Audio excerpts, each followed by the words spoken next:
Hermano Alonso, yo soy un entusiasta de la doctrina de la gracia, porque no solamente lo aprendí intelectualmente, sino por una experiencia personal, como yo le compartí arriba. Cómo entusiasmar a los cristianos, porque yo cuando hablo de la doctrina de la gracia a cristianos, ellos permanecen fríos. O sea, en el día de hoy ya muchos cristianos no leen la Biblia. Pueden estar cantando, pueden saber mucha doctrina, argumentos, pero no leen la Escritura. ¿Cómo podemos lograr que justamente ellos experimenten, encarnen la gracia, que tengan entusiasmo de compartirlo? ¿Me entiende?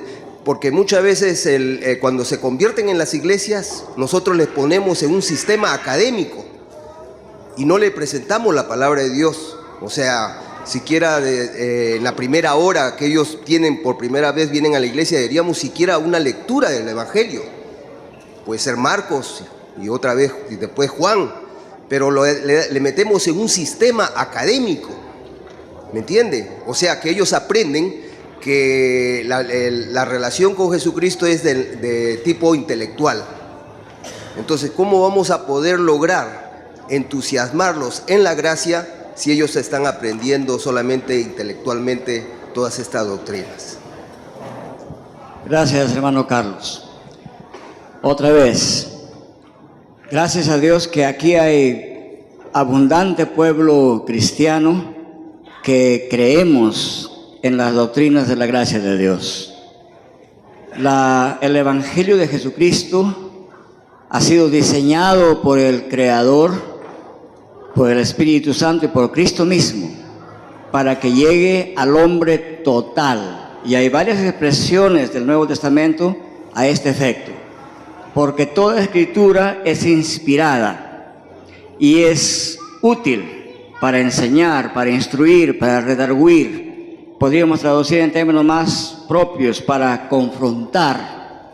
Y luego añade, a fin de que el hombre de Dios esté enteramente preparado para toda buena obra. Y luego Pablo también, el mismo que escribe ese pasaje en Romanos 10, dice, ¿y cómo irán si no son enviados? ¿Y cómo oirán? La fe es por el oír la palabra de Dios.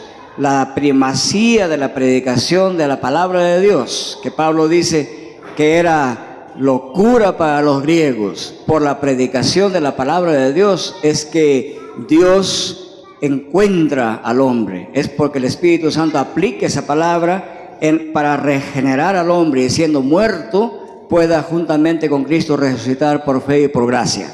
Es decir, no se podría separar la palabra de Dios de la lectura, de la predicación y de la meditación. Medita en ella día y noche, porque lámpara es a mis pies tu palabra y lumbrera en mi camino.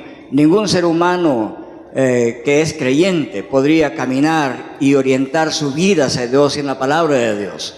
Y esa palabra de Dios permea el intelecto, el Espíritu de Dios la aplica a la totalidad del hombre. Y hay varios textos como esto, por ejemplo, que dice que la palabra de Dios es poderosa, más poderosa que toda espada de dos filos y penetra a lo profundo, hasta los tuétanos, hasta partir el alma y el corazón y discernir los pensamientos. Es decir, la palabra de Dios, Dios hace que su palabra penetre al pensamiento, al sentimiento y permee la concepción y la percepción con la que el creyente se dirige en este mundo hacia la eternidad. O sea, sería raro que una iglesia que cree en Jesucristo, que cree en la doctrina de la gracia, no esté permanentemente siendo guiado por la palabra de Dios. Sería una gran falta. Y yo creo que, ¿cómo hay que incentivar? Hay que incentivar desde el mismo púlpito. El predicador tiene que centrar su mensaje en la palabra, lee la palabra, predica la palabra, ora la palabra, canta la palabra de Dios. Y de esa manera instalamos, inculcamos en el alma, en el corazón, en el cerebro, en el sentimiento, en la emoción del creyente, que es por la palabra de Dios que nosotros llegamos a ser salvos, por la fe en Cristo y por la gracia de Dios. Creo que eso va junto y no debemos disociar el cerebro, el pensamiento y el conocimiento de la espiritualidad. Los reformadores como Calvino, Knox y otros decían, el conocimiento es en orden a la salvación es en orden a la santidad y a la piedad. Y en los seminarios ese era la especie de lema: conocemos y leemos la palabra, la estudiamos, meditamos en ella con la finalidad de vivir una vida piadosa, orientada por la palabra de Dios. Es decir, la palabra de Dios, la sola Escritura, era uno de los lemas de la Reforma, que debemos nosotros continuar insistiendo en ello.